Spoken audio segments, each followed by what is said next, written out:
So if you go to community.thefloweремpowered.com or click on whatever link for accessing the community, here you can click on sign up, where you have the option to sign up with your email. So you'll type in your name, your email and a password, so whatever password you want to use for your account, and click sign up. That will bring you through to Teachable. So you'll have to just authorize Teachable to use your name, your email address and your profile image if you already have those. So click authorize, and that takes you through to adding in your details. So when you create your account, it just automatically puts in your name. You can add a headline, you can add a bio, you can add your location. So just type in whatever information you would like to share with the community. Of course, this is completely optional, so you can choose not to add any information here, and that is fine.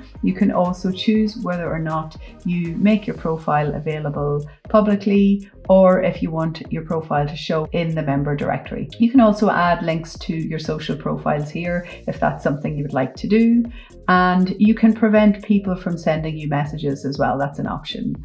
So just press continue to save your profile, and then you're into the community where you can browse and have a look, and you can watch another video on how to use the community.